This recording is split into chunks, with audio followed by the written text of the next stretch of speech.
Welcome to the Mockingcast, the podcast of Mockingbird Ministries. I'm David Zoll, your host, and in just a few moments, I'll be joined by my co-hosts, Sarah Condon and RJ Heyman. We come to you every other Friday to explore a few of the places where we currently see grace and its absence playing out in unexpected and compelling ways. We're glad to have you with us. Praise the Lord. Praise the Lord. God. February is here, and so are we. What is happening with the two of you? You know, just like seeing all these women in leadership do things like tearing it up on stripper poles and tearing up speeches, just living my best life. How are y'all? It's been a big week to be a woman. It's been a full week. That's right. Man, the news feed has been full. Well, Dave, when you say it's funny you said it's February, because I was like, gosh, I associate February with like really miserable cold weather. And our listeners can't see you right now, but you're wearing a Christmas-themed flannel. Because I'm guessing it's chilly and well, it's Christmas colors, is it not, Sarah? Am I wrong? No, it is. It's just okay. It's a tartan. It's just a regular old tartan. There's nothing Christmas. There's no green in it. But I'm glad that you're analyzing it from afar. Well, but I just say that because I'm sitting in my office in West Palm Beach and it's 78 degrees outside, and I'm like, nice. Is it February? Cognitive dissonance is occurring in a beautiful way right now. You're wearing actual shorts, a short sleeve clerical shirt, which may be the lamest look on the planet. I think. Only if you put it with jeans. I appreciate your encouragement, and I receive your judgment, and it's good. Humility is part of my thing. Just so kidding. I appreciate you doing that you for look me. officious and holy and all sorts of RJ. Like you were born to be at the beach. Celebrating communion. Born I feel for like it, baby. whenever Beach I communion. like if I ever wore a short sleeve, like I have like fitted feminine ones, but if I ever wore like what you have on, which I have seen women wear, they sell them for women. I just feel like I would never be able to leave the Habitat for Humanity lot. You know what I mean? Like I'd just be there like, one more house, people. Like we just keep going. So. But it's got pinstripes. It's got pinstripes. That doesn't help. It doesn't help, really? No. You know, Dave, your brother John used to say, when people wear white clergy shirts, he calls that his dentist look, which I think is perfect. That's why I do not own a white clergy shirt. That's so good. It's too much. Well, since you don't really have an assistant yet, I feel like it's our job to, as it's always been, I guess, but to keep you humble and making sure that people realize. Bring me down a peg. You are a human being. I am a human person. Yes, a sinner, in fact. That's right. Well, anyway, I guess I feel personally judged by the beautiful weather you're having, and I also Jennifer Weiner says that she feels personally judged by J-Lo's body. Yeah.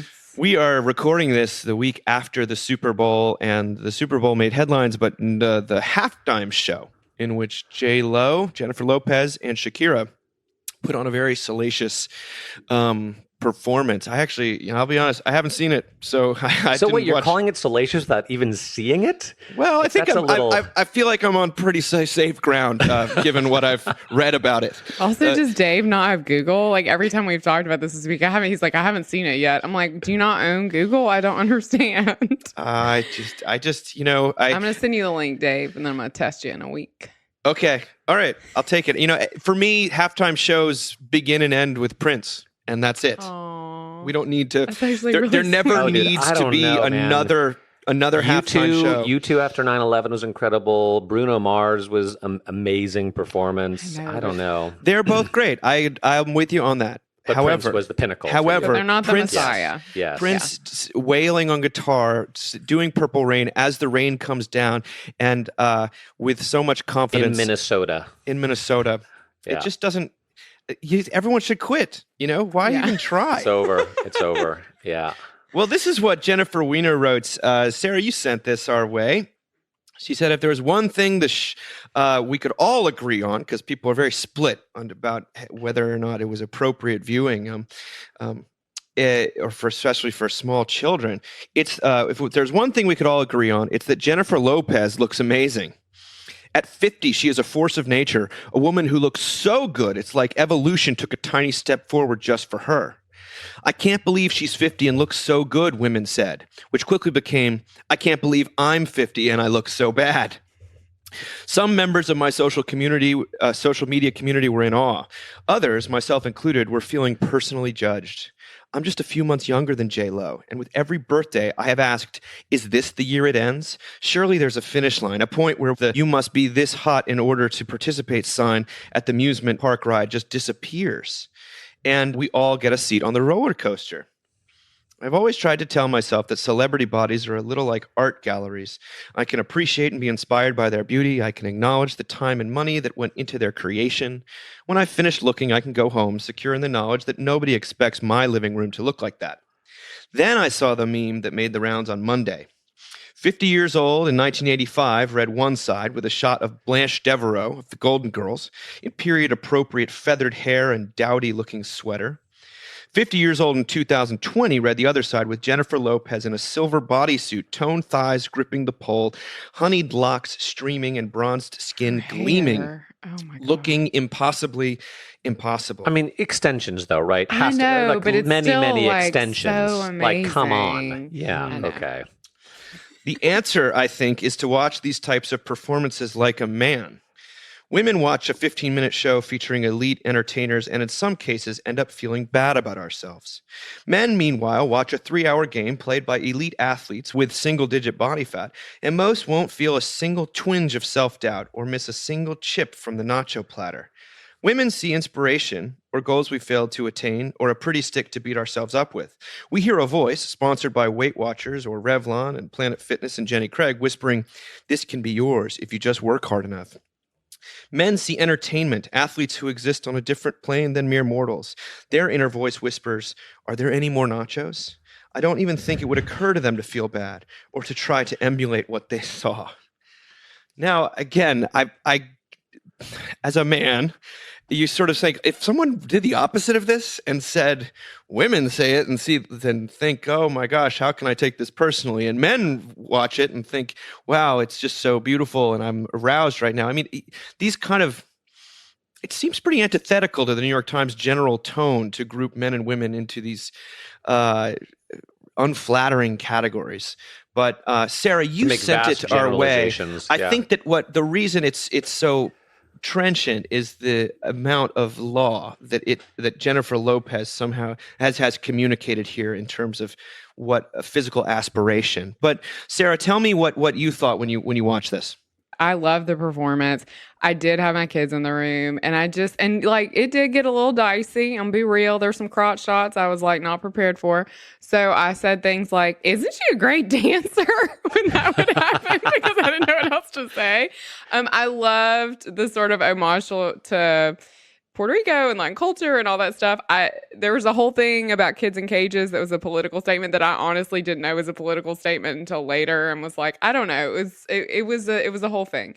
I don't generally watch these things and internalize what other women look like just because I think, I don't know. I mean, I probably do on some level, but honestly, I think that's one of the rare gifts of ministry. And I've said that before on this show, but that like oftentimes what the world sees as like the greatest accomplishment, the greatest beauty, the greatest amount of wealth. When you're in ministry and you encounter people, not that I'm J-Lo's priest, but when you encounter people who kind of live in that realm, you know how much they give up to do that, to look that way, and how much and how lonely it is.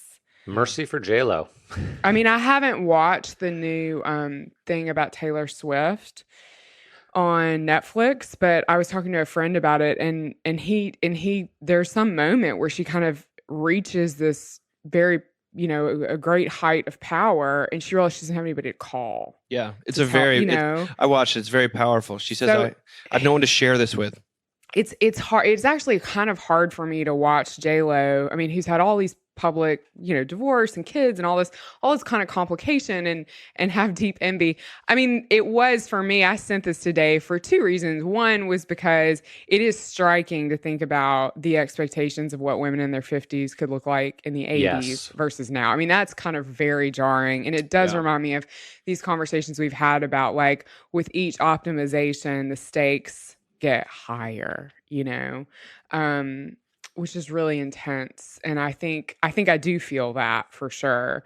But the other reason I sent it is because I was really taken aback by the way that she talked about men. I thought this was super dismissive. It's like she's never heard you guys like wax poetic with great envy about Paul Rudd. You know what I mean? Like, you may not look at football players and think this, but there are other men that are famous. I mean, to act like men are completely blind to envy is to act as though like Bradley Cooper doesn't walk the planet. I mean, I don't know. I was fascinated by that. That's what on either end. I mean, like that women are that, like that we are that sad. I don't know that like we're that like unself-actualized. I don't know. I was totally with her until she got to there and I was like, no, this kind of just fell apart for me actually. But it is different, right? Dad bod is a thing and mom bod is not a thing. And like guys are allowed to be distinguished gray and women are not. And, there's a reason why it is harder, and it's getting a little bit better, but it's harder for older actresses to find work in Hollywood than older men. And it is still a thing. And I do think that, not that men completely escape feelings of envy or comparing or self-judgment or whatever it is, but it maybe just isn't quite as intense. Like I don't necessarily think to myself in the same way, when I hear how old Brad Pitt is or Tom Cruise, or I'm not like, he's how old? As opposed to, when you hear that Jennifer Aniston is 50 and Nicole Kidman is 53, and I know the judgment that my wife feels about that. But I also think your point is incredibly well taken about, Jennifer Aniston's life seems to be kind of a disaster, and poor Nicole Kidman and poor Meg Ryan. Yeah. And like, would I really want that? And so I appreciate your mercy. I mean, I didn't realize the cage thing till later afterwards, and I watched the show as well. That went over my head. My gut reaction. I have no artistic nuance. Like I was just like. My gut reaction was I found it sad that as far as I could tell, the only person in that show who did any actual singing was J-Lo's daughter. That J-Lo and Shakira were clearly lip syncing the entire time, and I felt a little bit cheated. Right. And I'm like, can't you just But look, sing honey, you can't have abs like that. And dance around like that. I know, and sing. Now, come on. You know what I mean? It's always smoke and mirrors. Unless you're Prince, it's going to be smoke and mirrors. Unless you're Prince. But talk about, I think that you could, musicians would watch Prince and think like, wait, that's the new standard I have to live up to? Yeah. There is something, and Sarah, that's what I loved the way that she is sort of echoing what Ada Calhoun says in her new book about why we can't sleep, and that the judgments upon women and really upon everyone are just increasing to such extent that it's just she says this. I think that level of pressure is unsustainable, and she sees it in being like women used to only be judged by sort of maybe their figure, but also the cleanliness of their house. But now it's that as everything. Well as that. And for me, as a man, at least in a blue state enclave here in Virginia, I think there has been some traveling in the opposite direction for men, in that it used to be men were just judged on their careers, but now it's also how fit they are and how well their kids are doing, 100%. and how good of a husband they are. Yes. How present are you? Both of these, and that's ignored, and that's why it's so strange to me that she can get away with making men seem like insensitive dolts when I did, frankly, when I heard that Brad Pitt was however old he is, and he's got his shirt off in the Once Upon a Time in Hollywood, and I thought to myself, how is that even possible? Because he basically looks the same as he did 25 years ago. Which is not dissimilar from our dear friend RJ, and that may be why he has a hard time relating, because he just looks in the mirror and he's like, damn, how old am I? Yeah. Well, but actually, let me say something about that, Dave. And this is personal. So I'm in West Palm Beach. My family is still back in Houston, Texas. And it's going to be this way for a few months as we're kind of balancing, they're finishing out the school year and I'm here Sure. and there'll be some travel back and forth and all that sort of stuff. But what I've recognized being here and not having my family here means I can work just like 24/7. And what I've realized is the psychic weight that it has been for me in my life as a husband and father, not necessarily just trying to divvy up the hours in the day, but the psychic weight of, am I divvying them up correctly? Am I putting enough time into everything and just thinking and being stressed out about, am I being a good enough employee? Am I being a good enough husband? Am I being a good enough father? And the freedom that has come here, and it's not good necessarily to just be totally focused on work. So it is. It's true. As you said, that I do carry that weight, and being here and not having to do pickup and drop off and grocery shopping and taking out the garbage and all that sort of stuff that I, do at home. Like, y'all pray for Jamie. Seriously. That's a lot. No, I'm not. It's a lot. And God, my mother Lord. is coming into town to help out. Thank God. It is a lot. But it is true, Dave, that the pressure to do everything well and do everything perfectly is absolutely present for me as a father. But just not to dismiss the very real, a kind of Olympian heights of the injunction that a person can represent if they look that good at that age and are that capable of something. And of course, as you say, they're not singing. There is smoke and mirrors involved in that performance. It's not, it's inhuman, and yet it's a spectacle, and that's what the Super Bowl is. I would remember I was at my first NFL game this year, took my son, and watching those enormous men move that quickly, it's that different from a college game. You think to yourself, the price that these men pay, absolutely, in terms of their future vitality and their early deaths and things like that, it's all hidden from view. In the moment, it just makes us all kind of despair, because you enter that stage and it's like, well, I'm still young enough, I could probably be one of the people out there, and then all of a sudden you're 40 and you're like, no one's 40 on that field, and No. I'm way past. But here you have J-Lo is 50, and I don't, when she says this can be yours if you just work hard enough, again, there's that word enough, that we are it feels like this inflection point of a pressure cooker where there's no mercy for anyone. Blanche Devereaux, I mean, remember she was like a hottie She was always a hottie. Yes, she was. And all she had was like some bedazzled sweaters and a Southern accent, like. And just to make the connection very clear, there's been so much written about the culture of despair that we find ourselves in, the deaths of despair, the suicide rate, the addiction rate. And I think you can draw a direct line between the unrelenting pressure to be perfect in every area of life to the culture of despair. 100%. Because you split. You spend a part of your life projecting this image of perfection, and then you go home and you snort Vicodin, or just get mad or go to bed for weeks at a time. Yeah. And there's no allowance for the integration of the person in the way that we.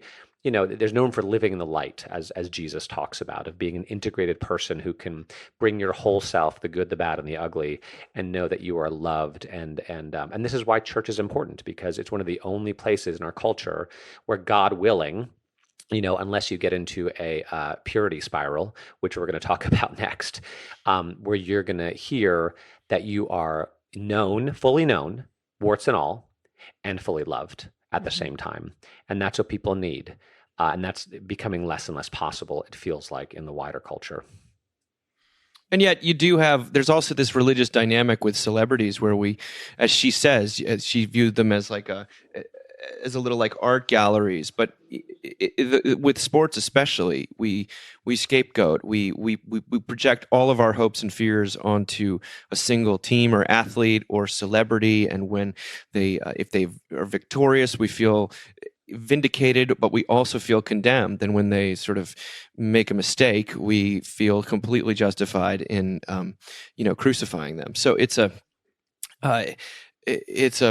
fascinating dynamic to watch play out, and the amount of spiritual and emotional energy surrounding this halftime show, especially when Prince wasn't anywhere present. It was. He's moved on. Let's move into a different realm before we talk about purity spirals. Let's talk about middle school. You guys have a good middle school experience? No. Who had a good middle school experience? The 8th Grade, that movie from a few years ago, was Oh my gosh, that movie's amazing. brilliant. Yeah, I remember we've talked about it a lot. This is from the Atlantic, from Lydia Denworth, the outsized influence of your middle school friends. And what she's really trying to do is debunk the idea of peer pressure. That in fact, instead of peer pressure, we should think of it simply as peer presence. She study after study shows that your adolescent brain is more sensitive to performance. And when we talk about performancism, there's almost like a physiological component. She says when about watching kids play video games, when their friends were in the room watching, adolescents regularly took more chances. Adults did not. With friends out of the room but nearby, watching on a monitor but unable to communicate, adolescents still took more chances. In that situation, it wasn't possible for the friends to exert verbal peer pressure, but it didn't matter. When teenagers knew their friends could see their performance, it increased the amount of risk-taking they engaged in compared to what they were when they were alone. Then they test it with mice. They say in the presence of other mice, adolescent mice drank more than they did when they were alone. And adults, there's no difference in the amount that they drank. There's something about the brain during adolescence in mammals that is hardwired to be especially sensitive to peer influence and to be more reward-seeking in the presence of peers. So instead of calling the phenomenon peer pressure, we should begin calling it peer presence. Of course, peer presence can be a force for good as well as bad. When teenagers are with each other, everything that feels good feels even better. If what feels good is something that also carries some danger to it, then kids get into trouble because they are ignorant of the danger or choose to ignore it. But they've also shown that teenagers learn faster when they're with their peers than they do by themselves. And they engage in more exploratory behavior when they're with their peers. So who the peers are becomes very important. Parents shouldn't worry about peer pressure or peer influence. They should worry about who the peers are that their kids are hanging around with. When kids hang around with students who get better grades, their own grades go up over time. I had a really good friend as a child who became close friends with me later, but she got very sportsy in middle school, and I got very I don't like for my heart rate to be that high.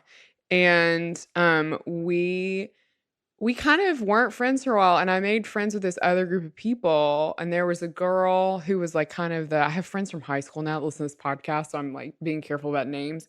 There's this girl we'll call Kim. And Kim grew up in a household with a single mom. There was a stepdad that was kind of in the picture, kind of not. Her dad had drug issues, had taken his own life. Her mom had a giant tattoo of a crying Indian on her shoulder. I do remember that, crying Native American. Kind of a wild house. I mean, actually a truly wild house. It felt like there were just never parents there. And when they were there, they just wanted to be older teenagers. And I remember my mom showing up one day early to pick me up, and there was a guy standing at the front door. I mean, picture the most Mississippi version of this, okay? There's a guy standing at the front door, and he has on the jeans and the pants that are slung really, really low, and he has on no shirt. He's just walking around like this, and my mom walks up to the door, and he just goes, "Sup?" And my mom was like, "Where is my daughter?"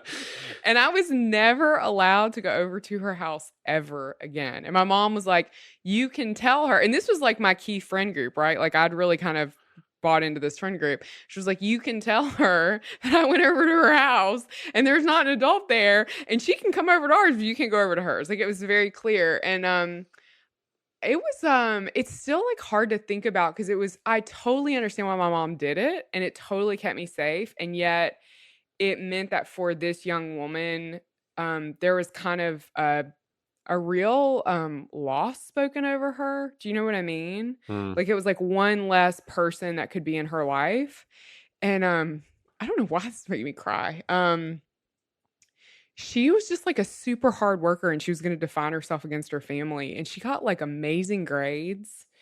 And at some point in high school, there's a contest in 17 magazine, and they'd fly you to New York, and it was like you got a makeover, and she won the contest. What? And it was like she had these kind of major things happen to her. Anyway, wasn't raised in the church or anything, and like now we're friends as adults. And she's like a member of the cathedral in Jackson and had her babies baptized there and is like a Christian now. And Wow. like she and I have talked about that a little bit and how painful it was. And she said to me, you know, your mom did the right thing, but like it's hard for me to hear stuff like this because I understand as a mother the imperative to keep your child safe and help them make good decisions. And oh my gosh, like I live in like ground zero for everyone being paranoid about who your kids are hanging out with. But also, like, what does that mean for those kids that don't have, you know what I mean? Like, it's just super sad that it's like you're the kid that like, and I remember there were whole groups of kids who just like you weren't supposed to hang out with, and their parents were never around. And I don't know, it's a weird. Do you know what I mean? Yeah, this very week there was a birthday party that everyone in one of my son's teams, class, every neighborhood, everyone was invited to except for him.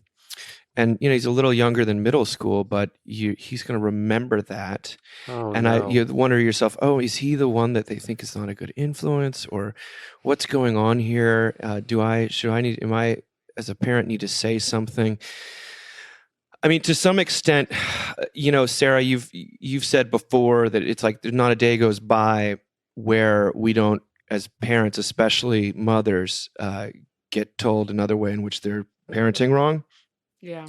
And part of me feels that with this, and yet also knows that people are impressionable and kids are, or I'm led to wonder about what about the kids who are being vilified as the bad influences. Yeah. I mean, we talk about powerlessness a lot in our house. And especially when we talk about kids or when we have powerless moments, our kids certainly get in trouble and have powerless moments. Our kids have been left out of stuff. But when we talk about other kids, like we talk about them as being like we talk about them in a merciful way. Like you don't villainize. I don't know. This is intense. I mean, I understand the research, but like as a Christian, it's like, but how do we teach our children not to just ostracize people because they've been marked as bad? You know what I mean? Mm-hmm. Yeah, there have been times in the past we've gone through this with our sons' peer groups when there have been, you know, friends of theirs who have made bad choices or are going through things or are bad influences on each other, and trying to work through that in our own family and with other parents, you know, and to see how parents deal with that, you know, because there is such thing as a first use of the law, right? Like if there are two kids who clearly when they get together, bad things happen, then maybe they need to take a little bit of a break from each other. But Sarah, as you were talking, you know, that's one of the reasons that we at Mockingbird and various denominations, Christians, talk about things like the bondage of the will, right? And there's perhaps no age group where that is more evident than puberty. Yeah. You know, that like 7th, 8th, 9th grade is sort of temporary hormone-induced insanity. Yeah. You know, and there's a reason why kids in that age group struggle, you know, maybe more than with depression and anxiety. And I've told the story before of my now 17-year-old son saying to my grandma, as he's now out of puberty, saying to her, it's so nice not to be angry all the time anymore. And just being able to recognize in himself that he had like a 2-year period, year and a half, 2, where he was just angry. Sure. You know, and he had what are you going to do? Yeah. You know, he had no control over it. Also recognize that like, it's not forever. You know, that a big part of parenting is to be present and to be patient and to not freak out and to think, oh, because they're doing this, you know, you need to deal with things. You know, you don't sweep them under the rug and you get your kids the help they need. But just because they're going through this at 13, 14, 15 doesn't mean this is a forever thing. Right. Like they are going to come out of it. And there is a God in heaven and they have a divine parent who actually knows them and loves them more than you do. And has a whole lot more control than you do, and is able to be present when you're not. Right. And that's where faith as a parent is helpful. I think that there's, I'm just saying in my own context, there's this like wild irony where because I've mentioned this situation to a few people in my community. They say, well, just wait till middle school. And like, people are not getting invited to this, that, or the other. And like, you'd think at 9 years old that the social norms still prevail and you just invite everyone.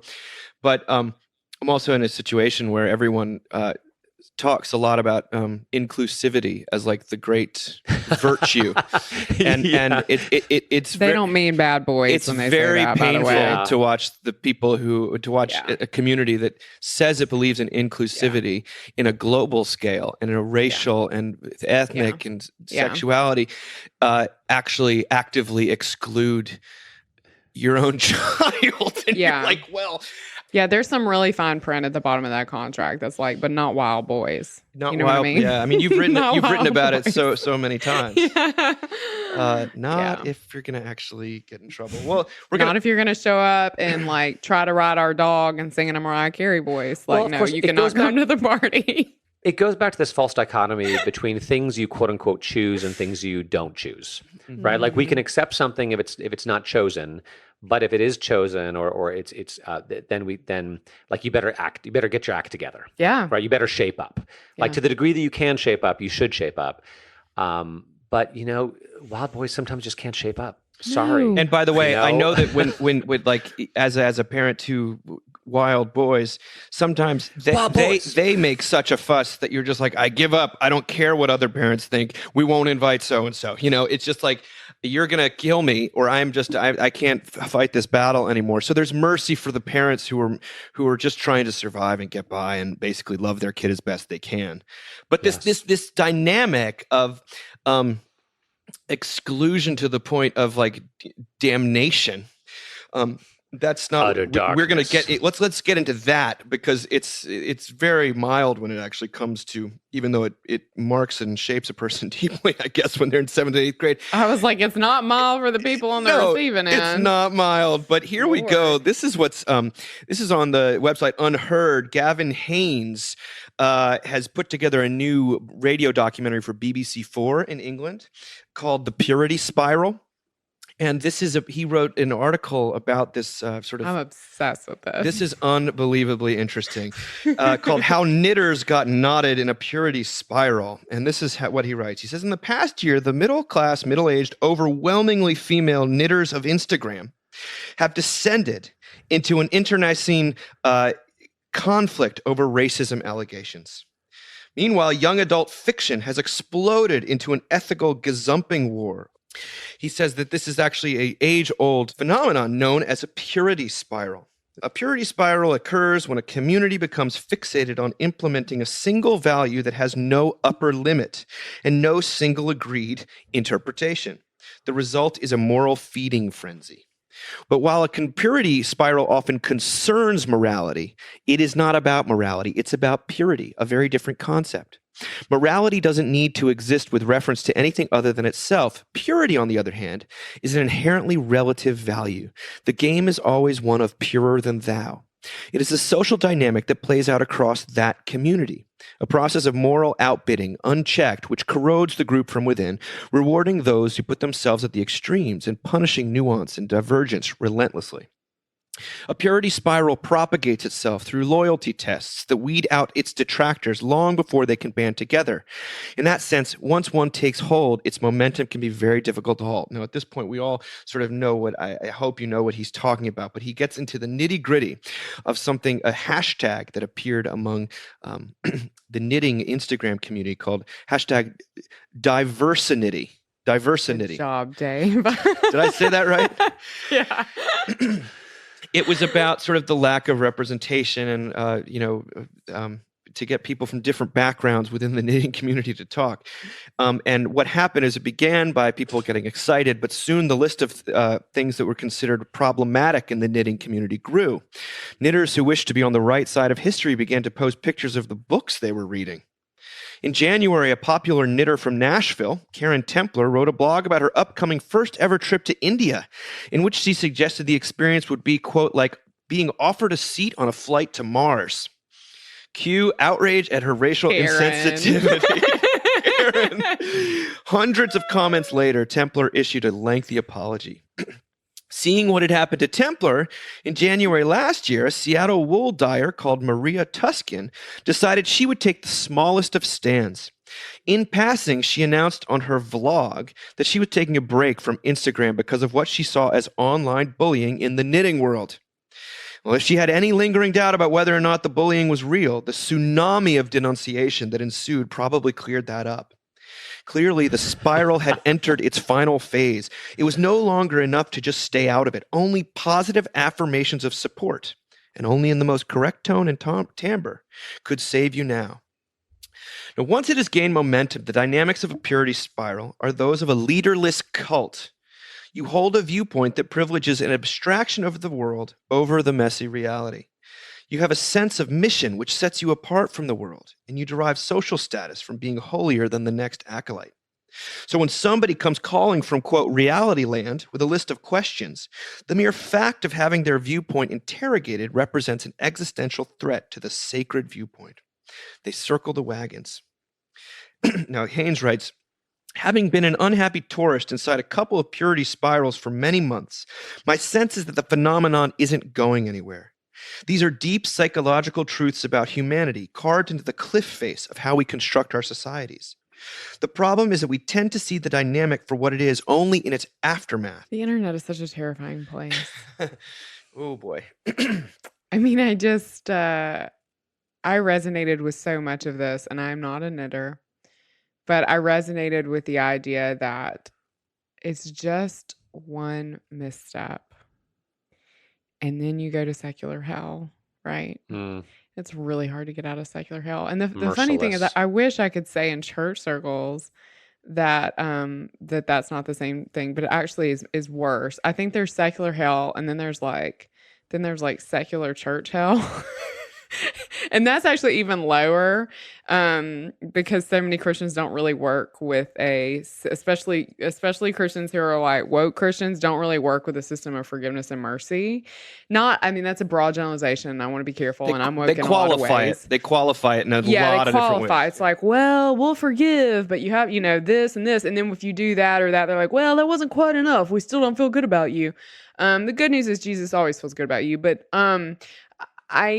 this is why, like, it's terrifying to put stuff up on the internet, because you really are at the mercy of people's,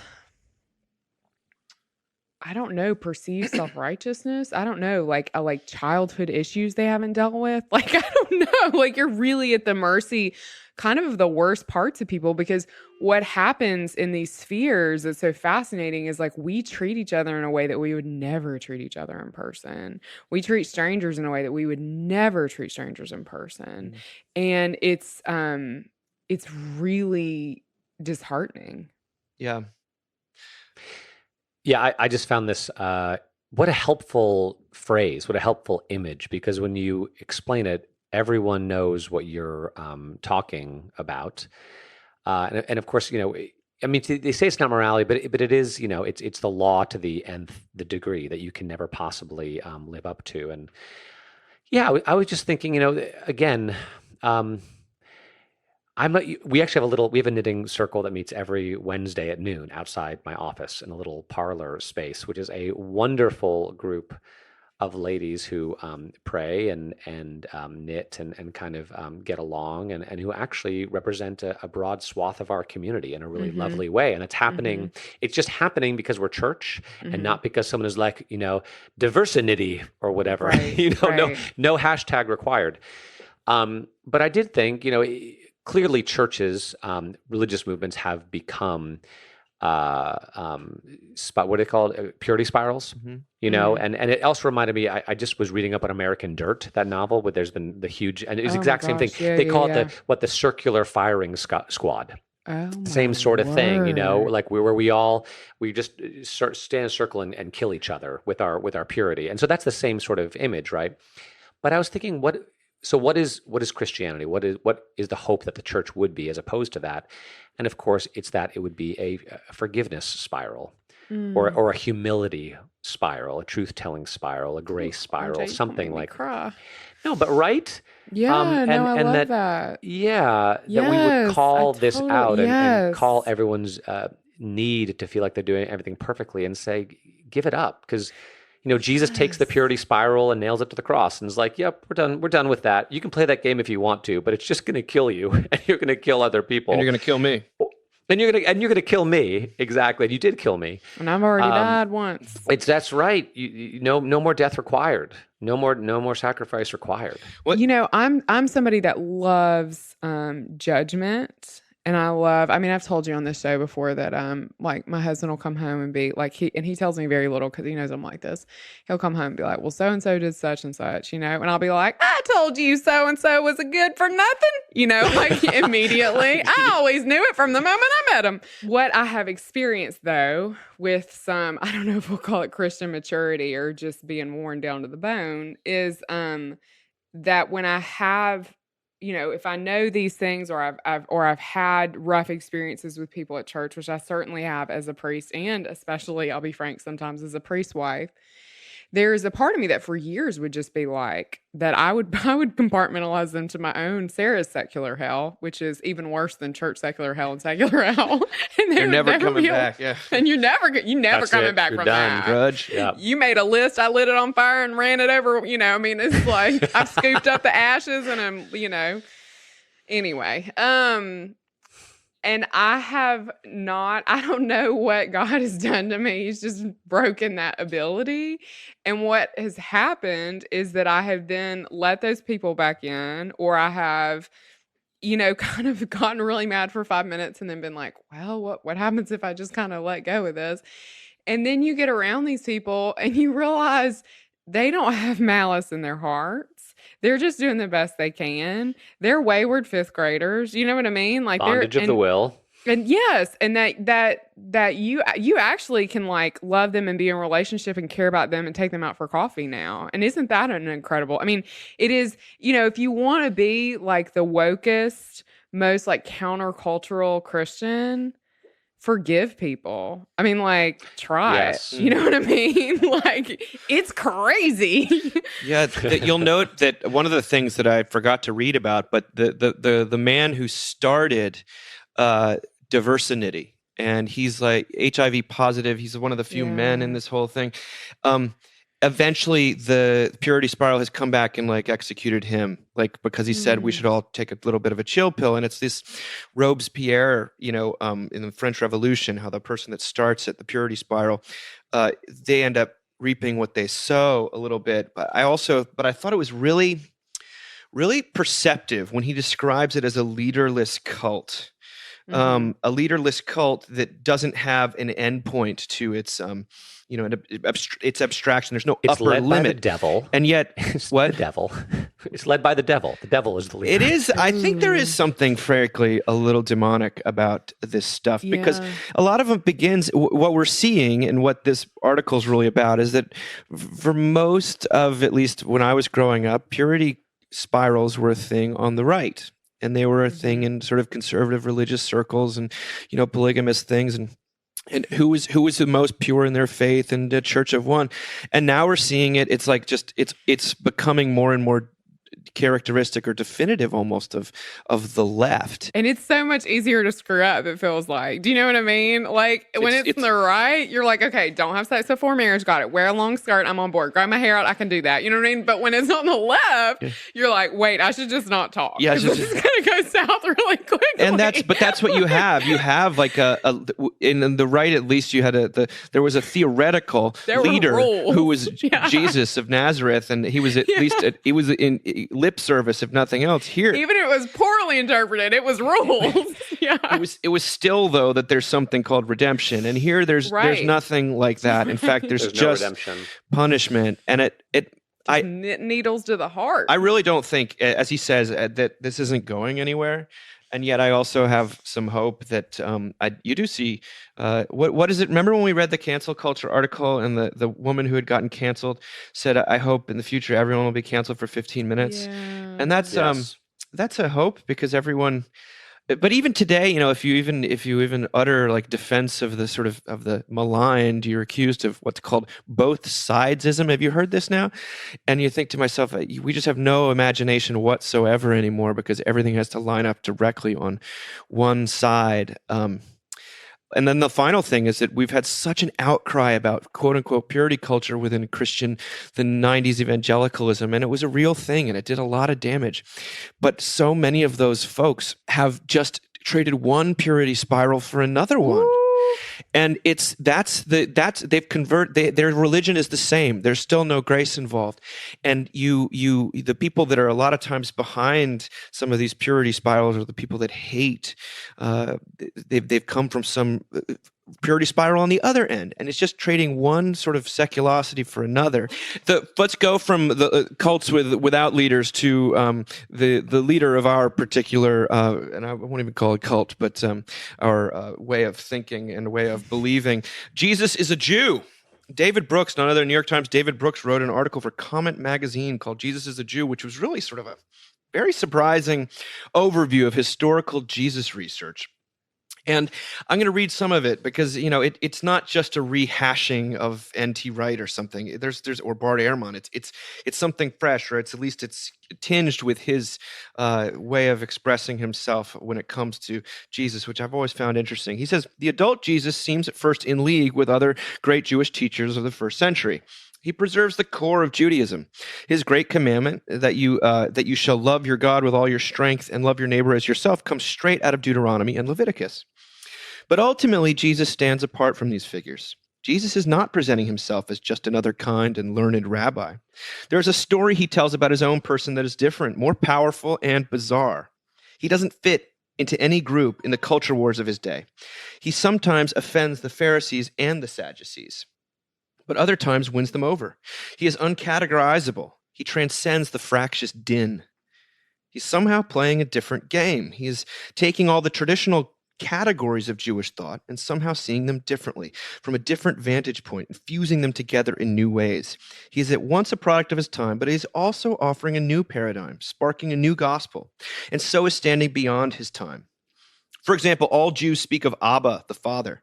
But when other Jewish groups do it, it sounds like a communal Father, the founder and Lord of our people. When Jesus speaks of the Father, it feels different. There's a direct mystical intensity to it. My own Father.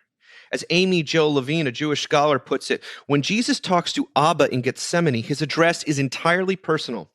He is not speaking on behalf of anyone but himself. The category Abba is transformed. Similarly, and this relates to what we've just spoken about, all Jews speak of purity and sanctification. For other Jews, it was the tangible purity in the here and now, enacted physically on the outside. Jesus tends to speak from a purity that happens within.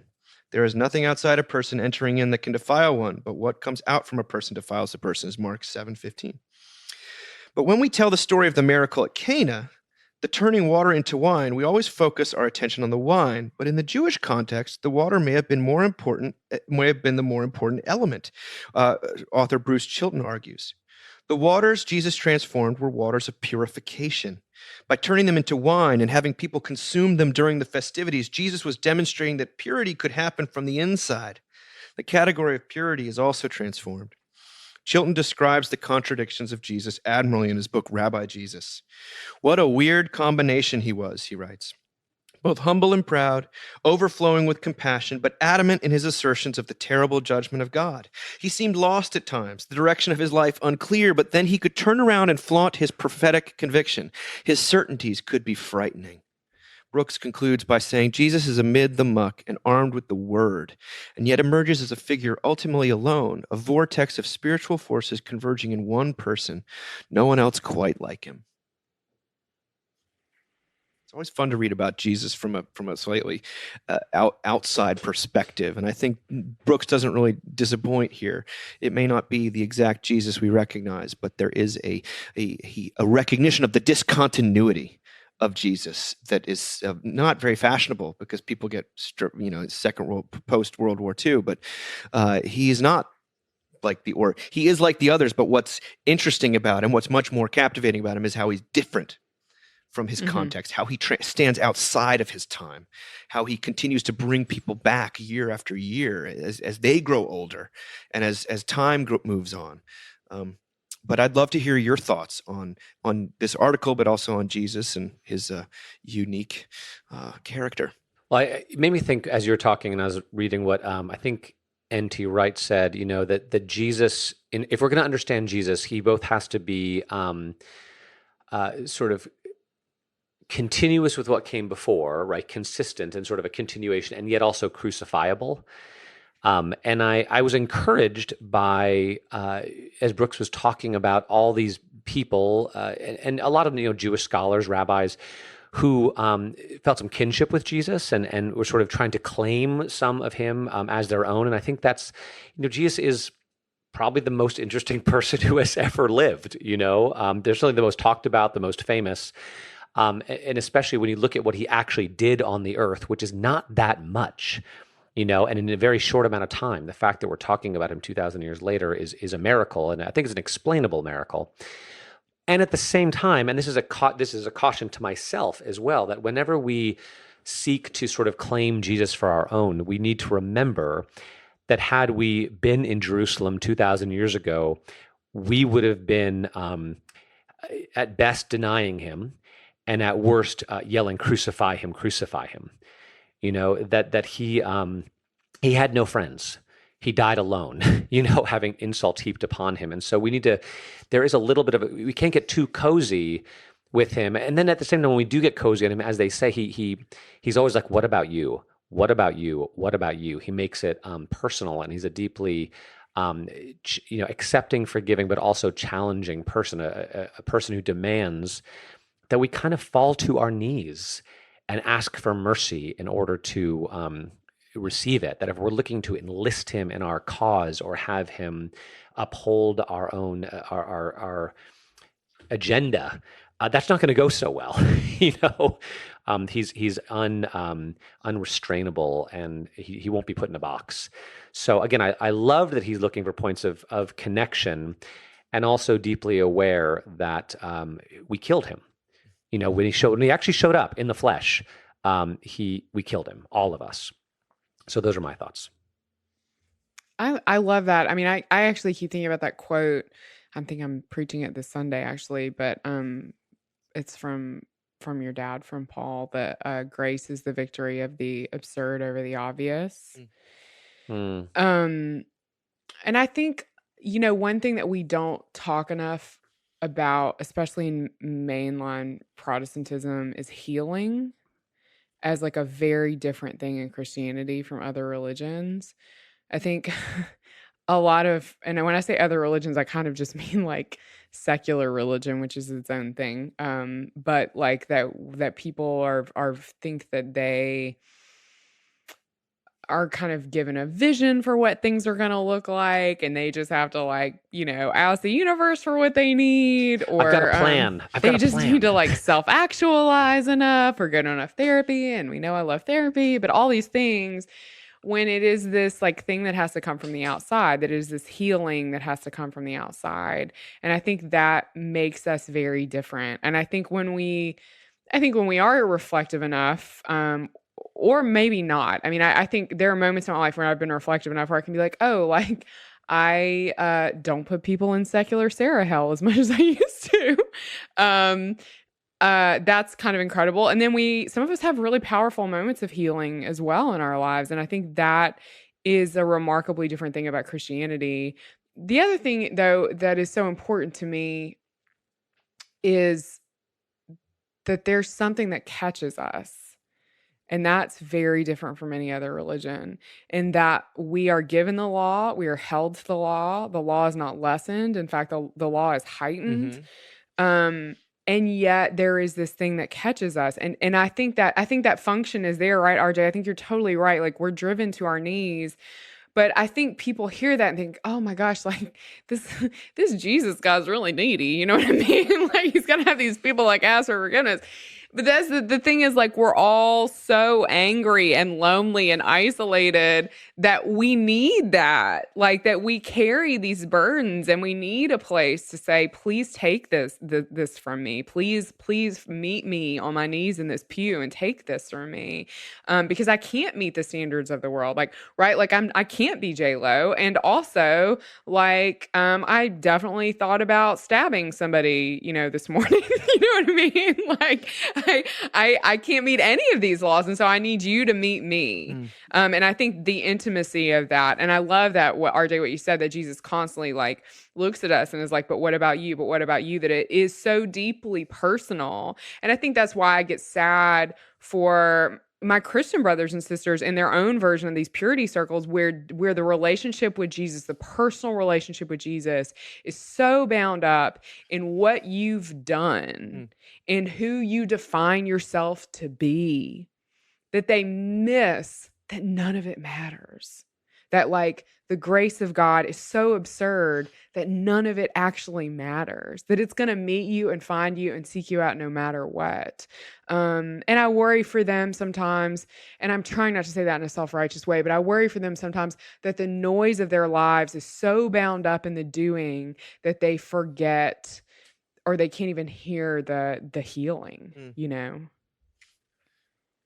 I just keep thinking of Jesus who descended into secular Sarah hell. I think that's going to be the title of the episode. And he took everybody out. He was like, all right, I'm rounding you up. You don't belong here anymore. We're trying to make Sarah a little more pleasant to be around. Then it's his last offensive act. He decides to round up Sarah as well, the one who'd actually put them there. Yeah, exactly. He's like, look, we're closing up shop. I know you like to run this place, but like, you don't have to go home, but you can't stay here.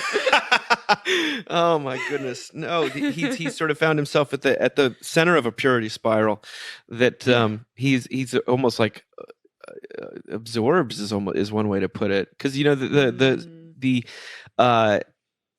lectionary for this weekend is the beginning of the Sermon on the Mount, and it really does get Jesus came not to abolish the law but to fulfill it. And and then he goes on to tighten every single aspect of it in frightening ways that are almost.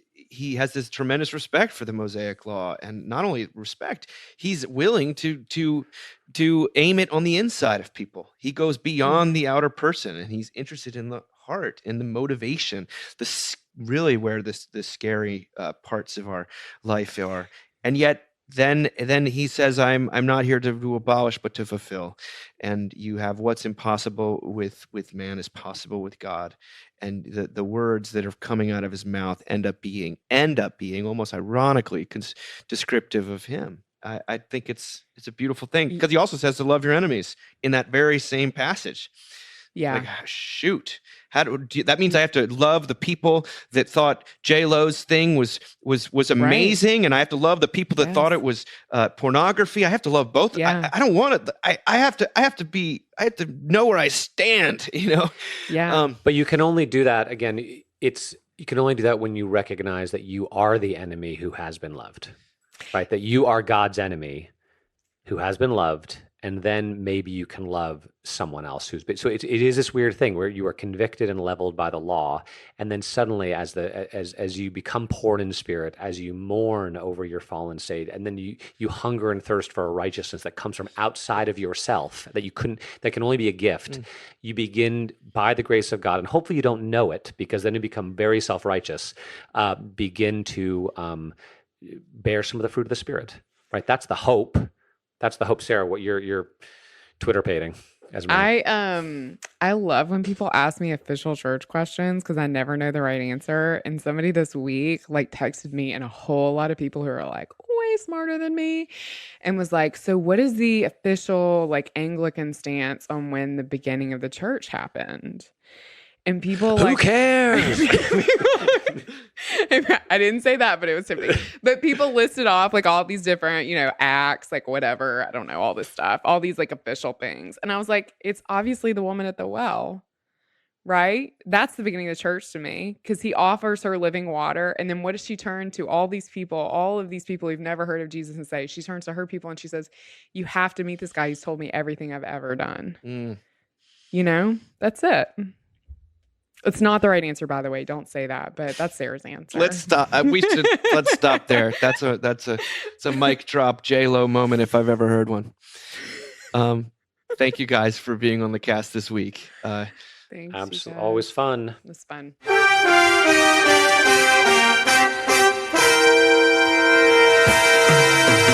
Thank you for listening. Remember, you can find us on the web at www.mbird.com. And we'd always love to hear from you at info@mbird.com. Audio production for the Mockingcast is provided by the Narrativo Group, and if you like what you've heard, please do drop over to iTunes and leave us a rating and review. Until next time. Praise the Lord. Praise the Lord.